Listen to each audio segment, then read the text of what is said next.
Modern day feminism അങ്ങനെ ഞാൻ എടുത്തു പറയാൻ കാരണം എന്താണെന്ന് വെച്ചാൽ ഫെമിനിസം എന്ന് പറഞ്ഞ പണ്ടത്തെ ഒരു അടിപൊളി ഐഡിയ ഉണ്ടായിരുന്നു. അത് ഇപ്പൊ മാറി വന്ന് സോഷ്യൽ മീഡിയയുടെ യുഗത്തിലേക്ക് വരുമ്പോൾ അതൊരു മോഡേൺ ഡേ ഫെമിനിസം ആയിട്ട് ഞാൻ അതിനെ കാണുന്നു. എന്താണ് ഈ പണ്ടത്തെ ഐഡിയ?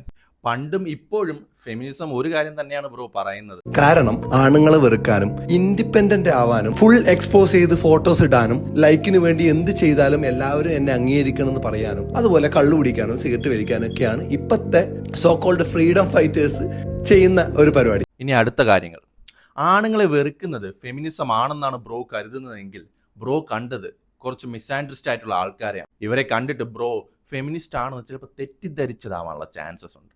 അതെ, ഒരാൾ ഇൻഡിപെൻഡന്റ് ആകണം. ഒരു മനുഷ്യന്റെ നിലനിൽപ്പിന് അയാൾ ഇൻഡിപെൻഡന്റ് ആകേണ്ടത് വളരെ അത്യാവശ്യമാണ്. ഈ ഇൻഡിപെൻഡന്റ് ആവുക എന്നത് ആരുടെയും കുത്തകയൊന്നും അല്ല കേട്ടോ ബ്രോ. ഈ കള്ളു കുടിക്കുക, സിഗരറ്റ് വലിക്കുക എന്നതൊക്കെ ആരോഗ്യത്തിന് ഹാനികരം തന്നെയാണ് ബ്രോ.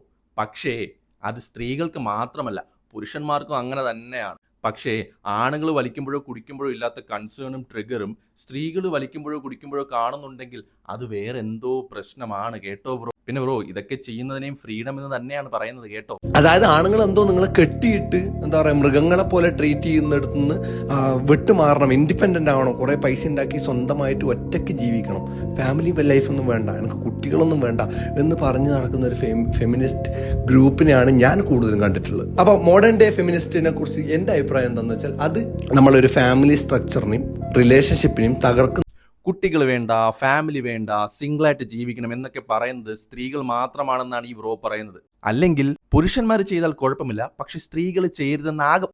ഓപ്പോസിറ്റ് നിൽക്കുന്ന ആളിന് ഇമ്പോർട്ടൻസ് നൽകി ഈക്വലി അവരെ പരിഗണിച്ച് അവർക്ക് വേണ്ട റെസ്പെക്റ്റും സ്പേസും എല്ലാം നൽകി ജീവിക്കുന്നത് ഫാമിലി സ്ട്രക്ചറിനെ തകർക്കുന്നതും റിലേഷൻഷിപ്പിനെ തകർക്കുന്നതുമാണ്. പക്ഷേ ഒരു സംഭവമാണ്. ആണുങ്ങളൊരു കാര്യം പറഞ്ഞു കഴിഞ്ഞാൽ, ഒരു ഡ്രസ്സ് ഇട്ട് പുറത്തു പോകാൻ പറ്റില്ല എന്ന് പറഞ്ഞു കഴിഞ്ഞാൽ, അല്ലെങ്കിൽ റിലേഷൻഷിപ്പിൽ ഉണ്ടാകുമ്പോൾ ഒരു ബെസ്റ്റി പരിപാടി പറ്റില്ല എന്ന് പറഞ്ഞു കഴിഞ്ഞാൽ അവൻ ടോക്സിക് ആയി. അതാണ് ഈ സോഷ്യൽ മീഡിയ ഫെമിനിസം പഠിപ്പിച്ചു കൊടുക്കുന്നത്.